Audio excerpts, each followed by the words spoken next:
உன் கருங்கூந்தல் குழலாகத்தான் எண்ணம் தோன்றும் உன் காதோரம் உரையாடித்தான் ஜன்மம் தீரும் உன்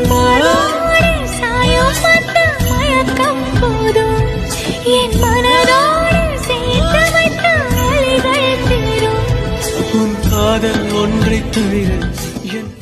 ഹായ് ആർമീസ്, എല്ലാവർക്കും സുഖമാണെന്ന് വിചാരിക്കുന്നു. ഞാൻ ഫിൽറ്റു ആണ്. അപ്പോൾ ഞാൻ കുറച്ച് കാര്യങ്ങൾ പറയാൻ വേണ്ടിയിട്ട് വന്നതാണ്. കഴിഞ്ഞ തവണ എപ്പിസോഡൊക്കെ ഇട്ടപ്പോഴത്തേക്കും ഒരുപാട് പിള്ളേർ വന്ന് ചോദിച്ചിട്ടുണ്ടായിരുന്നു, വീട്ടിലെ പ്രശ്നങ്ങളും കാര്യങ്ങളൊക്കെ തീർന്നോ, എല്ലാം റെഡിയായില്ലേ, ഓക്കെ അല്ലേ എന്നൊക്കെ. എല്ലാം റെഡിയായി വരുന്നു. ഓൾമോസ്റ്റ് എല്ലാം സെറ്റാണ്. നിങ്ങളുടെ പ്രാർത്ഥനയും സപ്പോർട്ടും ഒക്കെ കൊണ്ട് എല്ലാം സെറ്റായി. മെയിൻലി ഒരു വലിയ താങ്ക്സ് എല്ലാവരോടും പറയണം. കാരണം ഞാൻ ഇത്രയും വലിയൊരു ഗ്യാപ്പ് വന്നിട്ടും ഞാൻ എപ്പിസോഡ് ഇട്ടപ്പോഴത്തേക്കും നിങ്ങളെല്ലാവരും എന്താ പറയുക, അതിനെ പഴയ പോലെ തന്നെ സപ്പോർട്ട് തരുന്നുണ്ട്, കമൻസ് വരുന്നുണ്ട്. അപ്പോൾ എന്താ എനിക്ക് അത് കാണുമ്പോൾ തന്നെ ഒത്തിരി സന്തോഷമാണ്. കാര്യം പലപ്പോഴും പല ചാനൽസിനും പറ്റുന്ന ഒരു കാര്യമാണ്. കുറച്ച് നാളൊരു വലിയ ലോങ് ബ്രേക്കൊക്കെ വന്നു കഴിഞ്ഞാൽ പിന്നെ കുറേ പേര് കഥ മറന്നു പോയി, അങ്ങനെയൊക്കെ വന്നിട്ട് സ്റ്റോറി തന്നെ ഡ്രോപ്പ് ചെയ്ത് പോകുന്ന ഒരു കാഴ്ച ഞാൻ കണ്ട് പരിചയമുള്ളതാണ്. പിന്നീട് കമൻസൊക്കെ കുറഞ്ഞു വരലും പിന്നെ സബ്സ്ക്രൈബേഴ്സ് കുറഞ്ഞു വരണം. പക്ഷേ ഇവിടെ അങ്ങനെ ഒരു സംഭവം ഉണ്ടായിട്ടില്ല എന്ന് തന്നെ എനിക്ക് വേണമെങ്കിൽ പറയാം. ശരിയാ, ഒരു 1-2 പേര് ചിലപ്പോൾ എന്താ വ്യൂസ് കുറഞ്ഞിട്ടുണ്ട് ഒരിച്ചിരി. പക്ഷേ എങ്കിൽ പോലും ഞാൻ ഇത്രയും ഡിലേ വന്നിട്ടും ഇത്രയും നിങ്ങളെ സപ്പോർട്ട് ചെയ്യുന്നുണ്ട്. ഒരുപാട് പേര് വന്ന് കാര്യങ്ങളൊക്കെ അന്വേഷിക്കുന്നുണ്ട്, സപ്പോർട്ട് ചെയ്യുന്നുണ്ട്. ഒരുപാട് താങ്ക്സ്. ആൻഡ് നമ്മുടെ സ്റ്റോറിയുടെ കാര്യം പറയുകയാണെങ്കിൽ മൈൻഡ് ലവ് ഞാൻ മിക്കവാറും ഒരു 6-7 എപ്പിസോഡിനുള്ളിൽ തീർക്കാൻ പാകത്തിനാക്കാൻ പോവുകയാണ്.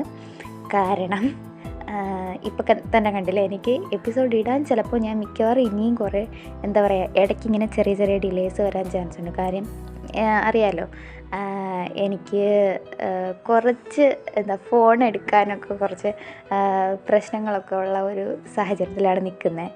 സോ എനിക്ക് എപ്പോഴും ഫോൺ എടുക്കാൻ പറ്റത്തില്ല. അപ്പോൾ കിട്ടുന്ന സമയത്ത് ഞാൻ എടുത്ത് ഡബ് ചെയ്ത് എഡിറ്റ് ചെയ്ത് ഇടാറാണ് പതിവ്. അപ്പോൾ അതനുസരിച്ചായിരിക്കും ഞാൻ എപ്പിസോഡ്സൊക്കെ ഇടുന്നത്. സോ ഞാൻ അത്രയും ലേറ്റ് എപ്പിസോഡ് ഇടാൻ തന്നെ ലേറ്റ് ആവുന്നുണ്ട്. പക്ഷേ അതുമാത്രമല്ല, വീണ്ടും സ്റ്റോറി ഒരുപാട് വലിച്ച് നീട്ടിക്കൊണ്ട് പോകാൻ എനിക്ക് താല്പര്യമില്ല. അങ്ങനെ നീട്ടിക്കൊണ്ട് പോയാൽ അത് നല്ല ബോറാവും. സോ ഞാൻ ഇനി തൊട്ട് കാര്യങ്ങൾ എന്ന് വെച്ചാൽ മെയിൻ ഇവൻറ്റ്സ് ഫുള്ള് അതിലിട്ടിട്ടുണ്ടാവും. പിന്നെ എനിക്ക് സ്റ്റോറേജ് പ്രശ്നമുള്ളതുകൊണ്ട് ഞാൻ ചില ക്ലിപ്സൊക്കെ ഞാൻ ആഡ് ചെയ്യില്ല. കുറേയൊക്കെ നിങ്ങളുടെ ഇമാജിനേഷൻസ് വെച്ച് ഒക്കെ ഒന്ന് ഇതാക്കി എടുക്കേണ്ടി വരും. അങ്ങനെ കുറച്ച് കാര്യങ്ങളുണ്ട്. സോ ഞാൻ പറയാൻ വന്ന കാര്യം ഇത്രയേ ഉള്ളൂ. ഇനി വരുന്ന എപ്പിസോഡ്സിലൊക്കെ അത്യാവശ്യം ലെങ്ത്തിൽ ഞാൻ ഇടാൻ നോക്കാം. ആൻഡ് അതിൽ മെയിൻ ഇവൻറ്റ്സ് കാര്യങ്ങളൊക്കെ ഉണ്ടാവും. ഒരുപാടിട്ട് ഞാൻ വലിച്ചു നീട്ടലുണ്ടാവില്ല. അതാണ് ഞാൻ നേരത്തെ പറഞ്ഞത്, ഒരുപാടിട്ട് വലിച്ചു നീട്ടലുണ്ടാവില്ല. പെട്ടെന്ന് ഞാൻ ഈ സ്റ്റോറി തീർക്കാനായിട്ട് തന്നെയാണ് നോക്കുന്നത്. പിന്നെ നമുക്ക് നമ്മുടെ ജുമാൻജിയൊക്കെ പെൻഡിങ് ആയിട്ട് കിടക്കുമല്ലേ, അത് പിന്നെ 2-3 ഓൺ ഷോട്ട്സ് ഇങ്ങനെ തലയിൽ കിടന്ന് കറങ്ങുന്നുണ്ട്. നമ്മുടെ ഏഞ്ചൽ ഡബിൾ മരുതിരിയൊക്കെ ഒരു ത്രില്ലർ ടൈപ്പ് സാധനങ്ങളൊക്കെ ഇങ്ങനെ തലയിൽ കിടന്ന് കറങ്ങുന്നുണ്ട്. അപ്പോൾ എല്ലാം ഒന്ന് റെഡിയാക്കി എടുക്കാണ്ട്. അപ്പോൾ എന്താ, എനിക്ക് സമയം കിട്ടുന്നതനുസരിച്ചൊക്കെ ആയിരിക്കും ഞാൻ ഇനി തൊട്ട് ഇടുന്നത്. മാക്സിമം സൺഡേസ് ഞാൻ ഇടാൻ നോക്കാം.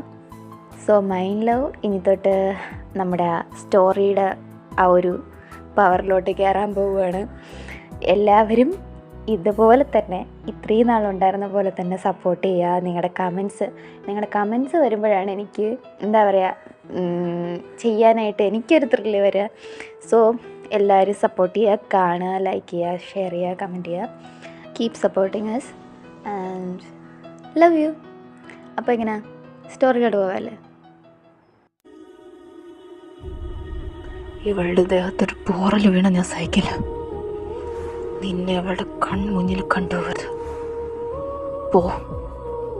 മതി അലക്സ്, വാ.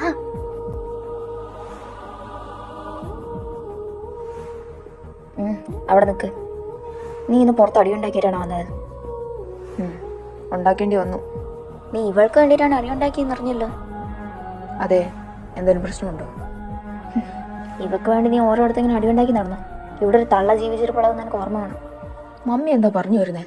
ഇവളെ കൈ കയറി പിടിച്ച് അവനെ ഒരു മാലയിട്ട് പൂജിക്കണം. ഇവൾക്ക് വേണ്ടിയിട്ട് നീ ഇത് എത്ര തടി ഉണ്ടാക്കുന്നേ? ഇതൊടുക്കം നിനക്ക് തന്നെ പ്രശ്നമായിട്ട് വരും അലക്സേ. നിർത്തിക്കോ നീ. മമ്മി എന്തൊക്കെ പറഞ്ഞാലും ശരി, ഞാൻ അലക്സ് മതി, ഇങ്ങോട്ട് വന്നേ. മമ്മീനോട് നീ എങ്ങനെയൊക്കെ സംസാരിക്കുന്നേ? കുറച്ച് മര്യാദയ്ക്ക് സംസാരിച്ചുകൂടാ എനിക്ക്? അല്ല, ഈ പറയുന്ന മര്യാദ മമ്മിക്ക് നിന്നോടും കാണിക്കാം. അലക്സ്, അത് അമ്മയാണ്. അമ്മയ്ക്ക് നമ്മളോട് ദേഷ്യപ്പെടാനുള്ള അവകാശമല്ലേ? ഉണ്ട്, ഇല്ലെന്ന് ഞാൻ പറയുന്നില്ല. പക്ഷേ നിന്റെ കാര്യത്തിൽ മാത്രം ഇങ്ങനെ കാണിക്കുന്നത് ശരിയല്ലല്ലോ. അതുകൊണ്ട് ഈ മര്യാദ എന്ന് പറയുന്ന സാധനം നിന്നോട് അമ്മ അന്ന് കാണിച്ചു തുടങ്ങോ അന്ന് ഞാൻ ബഹുമാനിക്കാനും പഠിക്കാം. അതുവരെ ഇതുപോലെ പലതും മോളിവിടെ കാണേണ്ടി വരും. പറ്റില്ലെങ്കിൽ കണ്ണും അടച്ച് വായും അടച്ച് അവിടെ എവിടെയും പോയി ഇരുന്നോണം കേട്ടോ. നിന്നോട് പറയാമെന്ന് എന്നെ തല്ലിയറിയല്ലോ.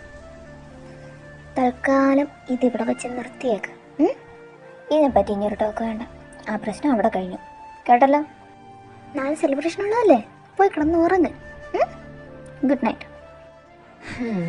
Good night. ഡാ റേനെ, ഇവിടെ പ്രോഗ്രാം തുടങ്ങാറായോ? ഒരു 10 മിനിറ്റ്. ഇന്ന് എവിടെ പാട്ടുണ്ട്, വേണമെങ്കിൽ വന്ന് കേട്ടോ. അവള് നല്ല പൊളിയായിട്ട് പാടും, നിന്നെ കണക്കാ. അത് ശരി, അപ്പൊ പാട്ടുമുണ്ട്. ഓക്കേ, അപ്പൊ ഒന്ന് കേട്ടോളയാലോ. അഴകായി പൂക്കതേ സുഖമായി താക്കതേ அடடா காதல் சொல்லாமல் கொல்லாமல் உள்ளங்கள் பந்தாடுதே அழகாய் பூக்கதே சுகமாய் தாக்குதே அடடா காதல் சொல்லாமல் கொல்லாமல் உள்ளங்கள் பந்தாடுதே ஆசையா பேசிட வார்த்தை மோதும் அருகிலே பார்த்ததும் மௌனம் பேசும் காதலின் கைச்சிறை காணும் நேரம் மீண்டுமோ கருவறை கண்டதாலே கண்ணிலீரம் அழகாய் பூக்கதே சுகமாய் தாக்கதே அடடா காதல் சொல்லாமல் கொல்லாமல் உள்ளங்கள் பந்தாடுதே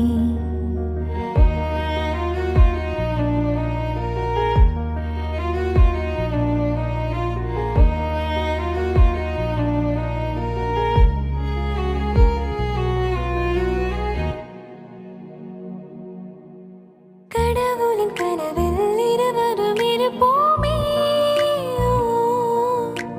கவிதையும் வடவில் வாழ்த்திடும் இனப்போமே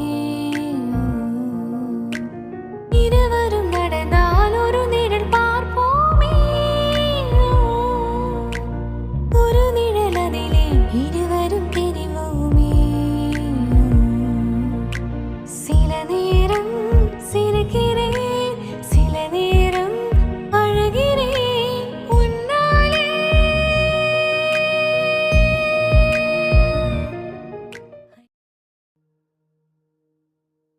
അഗസ്റ്റിൻ, നിനക്കെന്താ പറയാനുള്ളത്?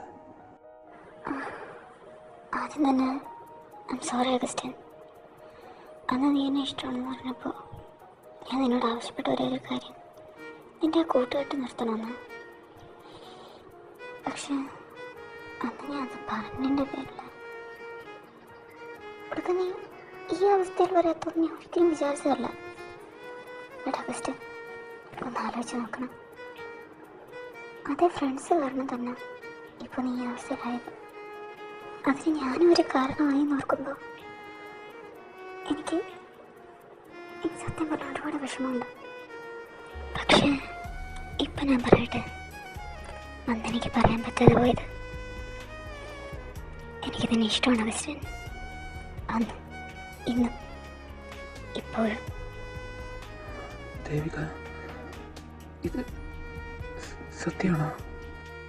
എനിക്ക് നിന്നെ ഇഷ്ടമാണ്. പക്ഷേ അഗസ്റ്റിൻ, ഒരൊറ്റ കാര്യം മാത്രമേ ഞാൻ ആവശ്യപ്പെടുന്നുള്ളൂ. ഇനി ഒരിക്കലും ഡ്രഗ്സ് യൂസ് ചെയ്യരുത് പ്ലീസ്. എനിക്ക് വേണ്ടിയെങ്കിലും.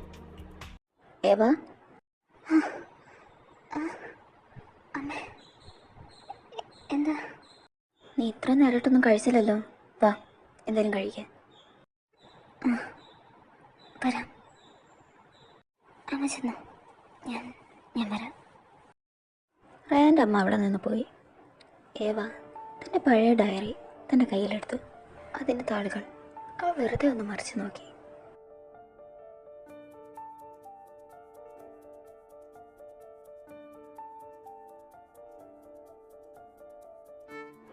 നിനക്ക് എന്താ പറ്റിയത്?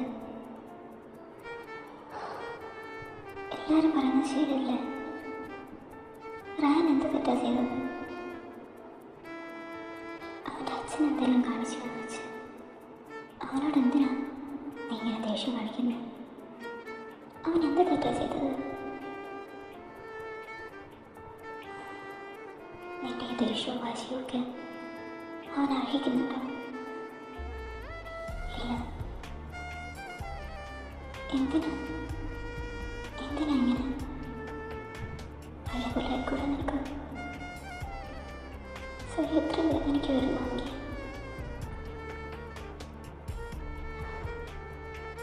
അവൻ നിനക്കെല്ലാം അന്നും ഇന്നും അത് സമ്മതിച്ചു കൊടുത്തിട്ട് നിനക്ക്.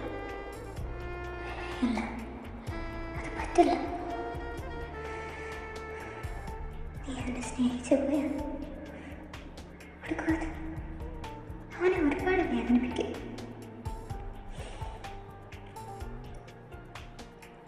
ഞാനിവിടെ വന്നത് നിൽക്കുന്നതും ഒക്കെ അവൻ്റെ അച്ഛനോടുള്ള ദേഷ്യം ആകാം. ഇത് തീർക്കാനാണ്. നീ അവനെ സ്നേഹിച്ചു പോയാ നീ തോറ്റു പോകുമോ? പക്ഷെ നീ ഇന്ന് എന്നോട് കാണിക്കുന്ന ഈ ദേഷ്യം അതിനെ വല്ലാതെ വേദനിപ്പിക്കുന്നുണ്ട്. നിന്നോട് എനിക്കെല്ലാം തുറന്നു പറയണം, പറഞ്ഞേ പറ്റൂ. പക്ഷെ എങ്ങനെ? അവൾ ആ ഡയറിയിൽ നിന്ന് ഒരു പേപ്പർ കഷ്ണം കീറിയെടുത്തു. എന്നിട്ട് അതിലെന്തോ എഴുതി ചുരുട്ടി കയ്യിൽ പിടിച്ചു. ഏവ, നീ ഇതുവരെ ഒന്നും കഴിച്ചില്ലെന്ന് മമ്മി പറഞ്ഞു. ചെല്ല, പോയി കഴിക്കാം. എനിക്ക് നിന്നോട് വേറെ ഒന്നും സംസാരിക്കാനില്ല ഏവ. നിന്നോട് ദേഷ്യപ്പെടാനും വയ്യ. പോയി എന്തെങ്കിലും കഴിക്കാം. ഞാൻ പോവാം. പോകുന്നതിന് മുമ്പ് ഏവ പയ്യെ റയാൻ്റെ അടുത്തേക്ക് വന്നു. എന്നിട്ട് അവളുടെ കയ്യിൽ ചുരുട്ടി വെച്ചിരുന്ന ആ പേപ്പർ അവൻ്റെ കൈകളിലേക്ക് കൊടുത്തു. I want an answer. And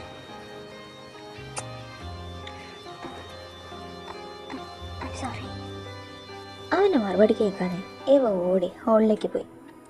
നമ്മുടെ റയാനാകട്ടെ ഇതെന്താ കഥ എന്നും പറഞ്ഞ് അവിടെ കണ്ണും മിഴിച്ച് നോക്കിക്കൊണ്ടിരിക്കുക.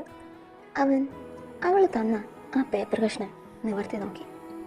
Will you be my best friend?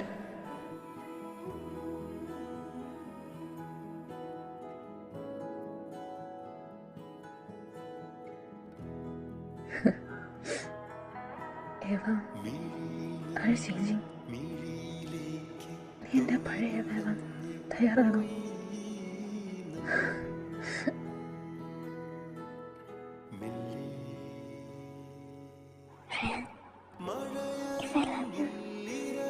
ഞാൻ നിന്നെ സ്നേഹിക്കാൻ തുടങ്ങിയ ചിലപ്പോൾ എനിക്ക് എൻ്റെ ലക്ഷ്യത്തിൽ നിന്ന് മാറേണ്ടി വരും. You don't deserve my hate. Please be my best friend. ഏവാ, നീ വരുന്നില്ലേ? അമ്മേ, ഞാൻ വരുന്നു. റയാൻ നേരെ ഡൈനിങ് ഹാളിലേക്ക് ചെന്നു. അവിടെ ഏവ കഴിച്ചുകൊണ്ടിരിക്കുമായിരുന്നു. റയാൻ ചെന്ന് അവളുടെ ഓപ്പോസിറ്റായിട്ടിരുന്നു. നിനക്കെന്താടെ ഇവിടെ കാര്യം? നേരത്തെ ഭക്ഷണം വേണ്ടെന്ന് പറഞ്ഞ് പോയതല്ലേ? അത് ആ ടൈമിൽ വിശക്കുന്നുണ്ടായിരുന്നില്ല. ഇപ്പം എന്തോ ചെറുതായിട്ടൊരു വിശപ്പ് വന്നതുപോലെ. അപ്പം വിചാരിച്ചു ഫുഡ് കഴിക്കാമെന്ന്. പിന്നെ ഇവിടെ ചിലരൊക്കെ കഷ്ടപ്പെട്ടുണ്ടാക്കിയതല്ലേ, കഴിക്കാതിരുന്ന മോശമല്ലേ?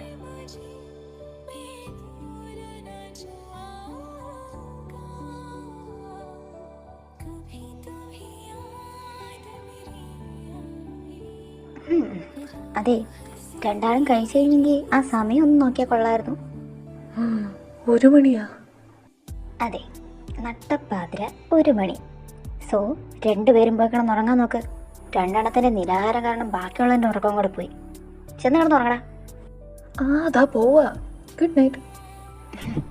ഗുഡ് നൈറ്റ് അമ്മേ.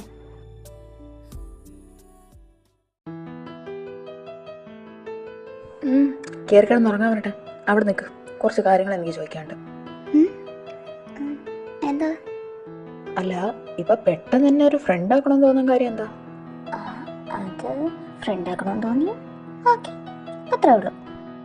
ഓക്കെ, അപ്പോ ഇനി എന്നോട് ദേഷ്യമൊന്നുമില്ല? ദേഷ്യപ്പെടേണ്ട കാര്യമുണ്ടെന്ന് എനിക്ക് തോന്നിയില്ല. സോ ഇല്ല. അപ്പോ നിന്റെ കാര്യങ്ങളിൽ ഞാൻ ഇടപെടാൻ പാടില്ലെന്നൊക്കെ പറഞ്ഞത്? ഇനി ഇടപെടാം, but up to a limit. ഓ, അവിടെ ലിമിറ്റ് ഉണ്ട്. എൻ്റെ കർത്താവേ, ഇനി എന്നാ ഈ ഫ്രണ്ട് വിട്ടിട്ട് ഒരു ഹസ്ബൻഡ് ആവാൻ എനിക്ക് പറ്റുന്നത്? എന്താ പറഞ്ഞേ? ഏയ് ഒന്നുമില്ല, അത് സം പേഴ്സണൽ മാറ്റേഴ്സ്. അല്ല, അത് പറഞ്ഞപ്പോഴാണ് ഓർത്തത്. നേരത്തെ ഈ കുട്ടി ലെറ്റർ എനിക്ക് തന്നിട്ട് പോയപ്പോഴത്തേക്കും വേറൊരു സാധനവും കൂടെ തന്നായിരുന്നു. അത് തന്നതുകൊണ്ട് ചോദിക്കുക, എനിക്കിനി ബെഡിൽ കിടക്കാൻ പറ്റുമോ? പറ്റും, ബട്ട് ഞാൻ സോഫയിൽ മാറി കിടക്കാം. വാ സബാഷ്. അല്ലെങ്കിൽ വേണ്ട, നീ തന്നെ ബെഡിൽ കിടന്നോ, ഞാൻ സോഫയിൽ തന്നെ കിടന്നോളാം. ചോദിക്കണ്ടായിരുന്നു. ആ കാര്യത്തിൽ തീരുമാനമായില്ലേ? ഇനി വല്ലതും ഉണ്ടോ? വേറൊന്നും അങ്ങനെ പ്രത്യേകിച്ചില്ല. കിടന്നോ. Good night. Good night.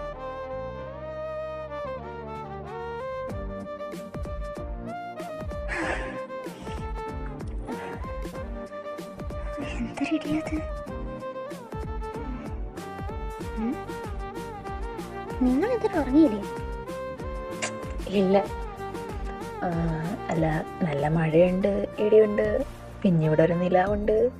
So നിലാവൊക്കെ നോക്കി ഇങ്ങനെ കിടക്കുമായിരുന്നു. നിലാവോ? ഈ മഴക്കാറുള്ള സമയത്തോ? ബട്ട് നിലാവ് ആകാശത്തല്ലെന്നേ ഉള്ളൂ. ഓ, അങ്ങനെ. കവിഭാവനയാണോ മാഷ് ഉദ്ദേശിച്ചത്? ചെറുതായിട്ട്. അയ്യോ, ആണോ? സോറി, ഏറ്റില്ല. ഓ അതെ, നല്ല ഇടിയുണ്ട്. നിനക്ക് ഇടി പേടിയല്ലേ? അതിന്? അല്ല, നട്ടപ്പാതിരയ്ക്ക് വെറുതെ ഇടിയായിട്ട് പേടിക്കണ്ട. വേണമെങ്കിൽ കൂട്ടിനവിടെ ഒന്ന് കിടക്കാന്ന് പറഞ്ഞതാ. വേണമെന്നില്ല, എനിക്കിപ്പ ഇടിയും മിന്നലും ഒക്കെ ശീലമാണ്. സോ ഇയാൾ അവിടെ തന്നെ കിടന്നു. ഓ, ഒരു ബെസ്റ്റ് ഫ്രണ്ടിന്റെ കടമ ചെയ്യാന്ന് വിചാരിച്ചപ്പോ സമ്മതിക്കുന്നില്ല. ആയിക്കോട്ടെ, എനിക്കെന്താ കുഴപ്പം? ബെസ്റ്റ് ഫ്രണ്ടിന്റെ ഒരു കടമേ. അതെ, പറ്റുമെങ്കിൽ എന്നെ ബെസ്റ്റ് ഫ്രണ്ട് പോയാൽ ജനൽ അടച്ചിട്ട് വാ. ഭയങ്കരമായിട്ട് കാറ്റടിക്കുന്നുണ്ടോ അത്. എന്നിട്ട് ഒന്ന് കിടന്ന് ഉറങ്ങാൻ നോക്ക്. ഓ ആയിക്കോട്ടെ മാഡം. റയാൻ അവിടെ നിന്ന് എണീറ്റ് പോയി ജനലടച്ചു. അവിടെ നിന്ന് തിരിഞ്ഞപ്പോൾ ജനലിൻ്റെ അടുത്തുണ്ടായിരുന്ന ടേബിളിൽ ഏവയുടെ ഡയറി ഇരിക്കുന്നത് റയാൻ കണ്ടു. ഏവയുടെ ഡയറി? ഏവ, ഐ എം സോറി. ഞാൻ ചെയ്യുന്നത് തെറ്റാണെന്ന് എനിക്കറിയില്ല. ബട്ട് നിനക്കുണ്ടായ ഈ മാറ്റങ്ങൾക്കൊക്കെ ഉള്ള കാരണം അത് ഇതിൽ നിന്ന് കിട്ടുമെന്ന് എനിക്ക് തോന്നുന്നു. ഞാനിത് വായിക്കുമോ? തെറ്റാണെങ്കിൽ എന്നോട് ക്ഷമിക്കുക. റയാൻ പയ്യെ ഏവ് ഉറങ്ങുകയാണോന്ന് നോക്കി. അവൾ ശ്രദ്ധിക്കുന്നില്ല എന്ന് കണ്ടതും അവൻ പയ്യെ കർട്ടൻ്റെ സൈഡിലേക്ക് മാറി ആ ഡയറി വായിക്കാൻ തുടങ്ങി. കുറച്ചധികം സമയമായിട്ടും റയാനെ കാണാതായപ്പോൾ ഏവ അവനെ അന്വേഷിച്ച് അവിടുന്ന് പയ്യെ എണീറ്റു. നീ വായിക്കറയാൻ, ഞാനായിട്ട് നിന്നോട് പലവട്ടം പറയാനായിട്ട് ശ്രമിച്ചത്. പക്ഷെ എന്തൊക്കെയോ എന്നെ അതിൽ നിന്ന് തടഞ്ഞു. പക്ഷെ നീ എല്ലാം അറിയണമെന്ന് ഇപ്പം തോന്നുന്നു. നീ വായിച്ചു, നിനക്ക് വേണ്ടി തന്നെയാണ് ഞാനത് അവിടെ വെച്ചത്. വായിക്ക, എല്ലാം നീ അറിയണം. ഒരു പക്ഷേ ഇതിൻ്റെ ഒടുക്കം നിനക്കെന്നെ മനസ്സിലാക്കാൻ പറ്റിയാലോ. അന്ന് അഗസ്റ്റിച്ചായനോട് ദേവിക ഇഷ്ടമാണെന്ന് പറഞ്ഞത് ഞാൻ പറഞ്ഞിട്ട് ഇച്ചായൻ്റെ ആ അവസ്ഥ ഒരുപാട് മോശമാകരുതെന്ന് ഞാൻ ആഗ്രഹിച്ചിരുന്നു. ദേവിക എന്നെ സഹായിക്കാമെന്ന് പറഞ്ഞു. അങ്ങനെ ദേവിക അഗസ്റ്റിച്ചായനോട് ഇഷ്ടമാണെന്ന് പറഞ്ഞു. ഞങ്ങളുടെ കോളേജ് കാലഘട്ടം ഒരുപാട് നല്ല നല്ല ഓർമ്മകളുമായി കടന്നുപോയി. റയാനോട് എനിക്കിഷ്ടം കൂടി വന്നു. ഏതോ ഒരു നിമിഷത്തിൽ ഞാൻ തിരിച്ചറിഞ്ഞു, ഞാൻ അവനെ പ്രണയിക്കുന്നുണ്ട്, എൻ്റെ ജീവനക്കാലേറെ.